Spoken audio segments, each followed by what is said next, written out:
Amici bellini, si è aspettato, bisognava aspettare un pochino per vedere delle notizie un po' per niente. Vabbè, ne parliamo subito, dai, cominciamo.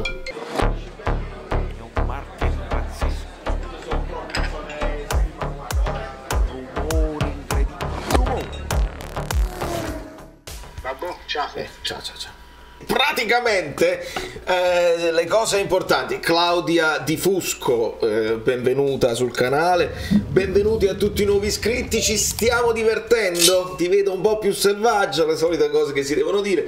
Lasciate un like per la paternità, perché la notizia bella, forse la più bella che si può augurare a un giovane ragazzotto, che però ricordiamoci che sempre che è giovane pure lui, perché notizie sono i giorni di rinnovi e giorni insomma di grande fermento per i giovani e i meno giovani, e quindi facciamo i nostri auguri con un bel like a Victor Osimhen, che diventa papà, una bambina, ci fanno sapere, e quindi c'è una prima, come si dice, una prima speranza da parte mia, perché molto spesso, non lo so perché non mi riguarda, però ho tanti amici che insomma quando poi ti nasce un figlio o una figlia si cambia. In qualche modo tu mentalmente maturi improvvisamente, e chissà, è una speranza mia, perché il ragazzo, lo sappiamo, ha una personalità tutta sua, è molto particolare, è molto vivace, è molto nervoso molto spesso anche in campo, e chissà che questo non possa dargli un po' di serenità, insomma, perché può essere che insomma tutti questi sono ipotesi, potrebbe anche diventare più nervoso che mai.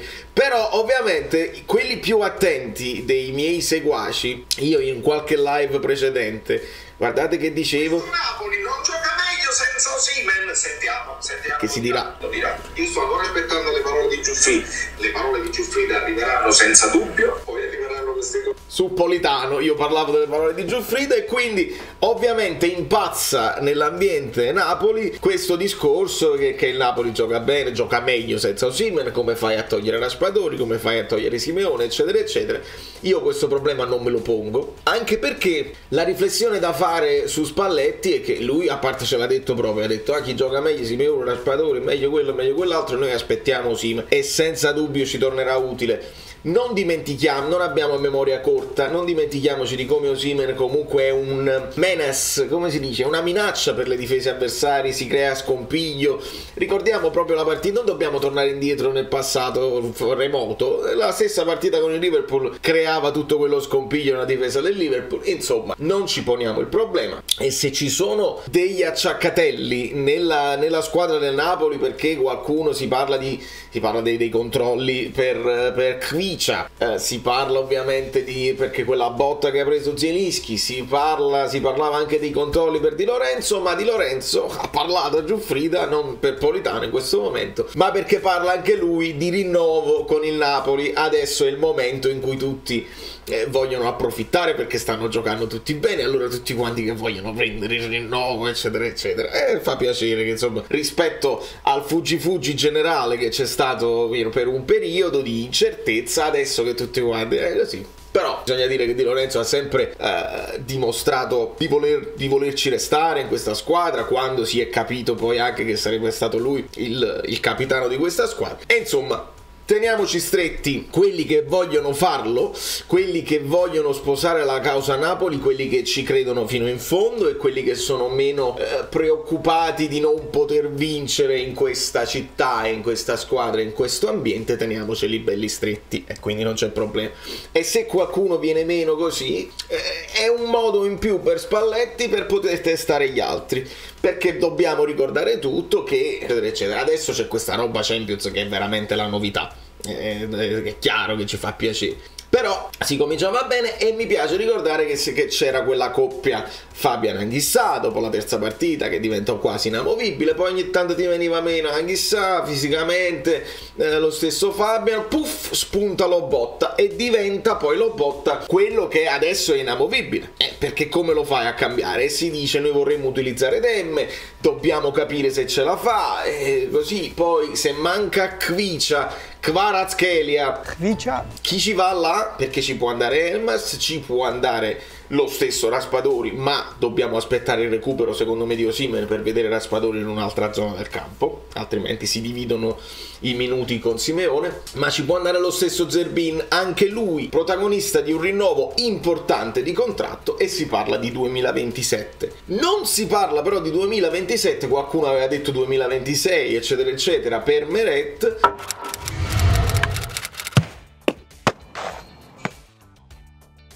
Il rinnovo di Meret è effettivamente solo di un anno, perché lui aveva il contratto fino al 2023 e si allunga fino al 2024 con un'opzione, forse le solite unilaterali del Napoli, che possono decidere di estendere fino al 2025. Ora, si può commentare questa notizia, il Napoli non ci crede abbastanza, ed è una possibilità, perché sappiamo che ci abbiamo provato fino alla fine per Navas e non è stato possibile. Benvenuto Roberto Coppola, vedi? Si scrive Roberto Coppola, azzurro fluido, e quindi benvenuto, proprio in diretta, è bellissimo. Quindi si può dire così, ma in sede di contratto noi dobbiamo sempre tenere presente che anche i giocatori hanno i procuratori hanno voce in capitolo, e quindi può essere anche che il Napoli voleva rinnovare fino al 2026 e Meret ha detto no, me lo dai fino al 2024 perché pure magari io non sono convinto eccetera eccetera, magari questo è l'anno in cui ci credo, un anno, 2 anni con questa squadra di giovani che diventa importante e che se la può giocare con tutti, e poi magari io faccio 2 grandi stagioni e ciao. Ma potrebbe anche essere, anche perché è notizia di queste ore, insomma, di uno sfogo della fidanzata, credo, della moglie di Meretti, insomma, di una carissima, che ovviamente quando poi adesso il ragazzo si sta comportando bene così, lo sfogo arriva, i famosi social, dà pure un po' fastidio tutta questa roba eccetera eccetera, però come dà fastidio lo sfogo, danno fastidio sicuramente le parole che non sono state dolci di sale nei confronti del ragazzo. Evidentemente quello che noi vediamo, intravediamo tra i commenti pubblici è una cosa, poi ci sono i commenti privati, c'è gente che non si fa scrupolo di scrivere qualsiasi cosa, e quindi è un peccato, perché io ve lo dissi a fine stagione, o meglio quando poi si seppe della situazione di Ospina, io ho detto ragazzi, Meret è il nostro portiere, teniamocelo stretto, e adesso forza Meret e diamogli quella fiducia, e questa fiducia che adesso ritrovata ce la sta ripagando anche con delle belle prestazioni. Quindi facciamo gruppo, facciamo squadra, facciamo i tifosi, quelli là che è normale, si critica, si è preoccupati, ci si guarda intorno perché dobbiamo vedere anche gli avversari che fanno. Ieri insomma il Milan è caduto sotto i colpi del Chelsea, la Juventus invece ha vinto, adesso sta giocando la Lazio, poi gioca la Roma, e però mi interessa perché bisogna vedere come si comporta. La Lazio è ancora 0-0, quindi vediamo se però il Sturm Graz c'ha un espulso. Insomma, noi dobbiamo guardarci intorno, però dobbiamo essere intelligenti, dobbiamo essere furbi, dobbiamo essere furbissimi e capire, perché lo sappiamo che lo leggono tutto, ve l'ho detto sempre. I ragazzi, i giocatori leggono tutto, leggono i blog, leggono i giornali, leggono i commenti dei social, perché stanno sempre con chi lo cazzo ai telefonini. Quindi noi possiamo dare un'ulteriore tranquillità a questi ragazzi, ma non adesso, perché adesso è troppo facile, tutti quanti che vincono, tutti quanti così, e quando dovesse, non capiterà, andiamo lisci alla meta senza perdere una partita. Quando arriverà il momento di difficoltà è lì che noi, ovviamente facendo analisi, vedremo dove non ci sono piaciuti eccetera eccetera, ma è lì che poi il tifoso, quello là di tutti i giorni, deve essere bravo a dire tranquillo, non ti preoccupare, è comunque una squadra giovane, non c'è problema, ci riprendiamo, è capitato, ecco, diciamo così, perché così magari perché qua e lì non sappiamo i giovani come reagiscono, sappiamo come stanno reagendo questi giovani sfrontati, senza paura, senza pressioni in queste partite importanti iniziali.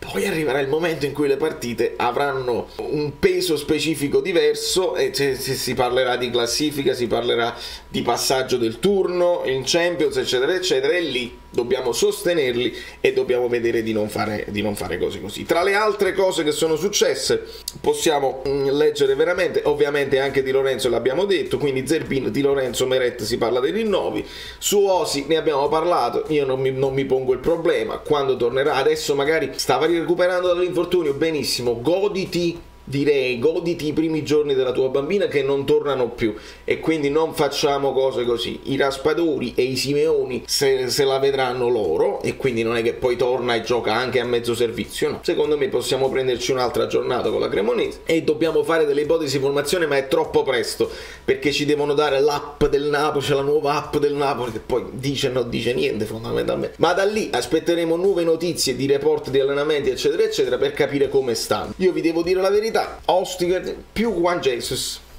per esempio, se vogliamo farne riposare uno. Perché sto pensando già alla Cremonese, che quante volte entrerà con le pallate eccetera eccetera, tu dovrai essere poi bravo ad impostare, quindi credo che Juan Jesus rispetto a Osterwolde ci abbia un piedino più educato, ma sono cose peregrine, poi alla fine lo sappiamo che deciderà Spalletti, e potrebbe sorprenderci da New York.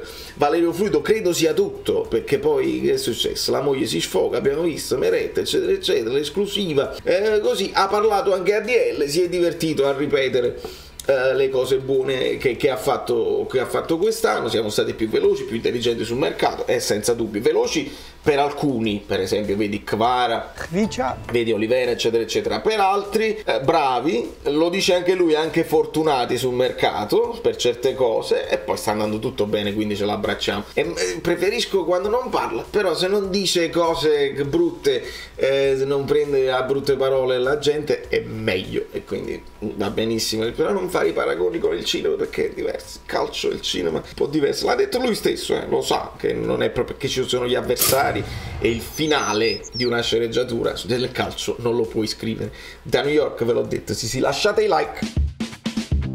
Ciao, sono Saveria Solida. Se arriviamo a 15.000 iscritti su YouTube è una cosa di cortesia, ma secondo me dovreste seguirlo anche su Instagram, @ValerioFluido. Fa tutte queste cose cretine. Sei iscritto pure a TikTok. Di più, dai, basta, sei cringe. Quante cose.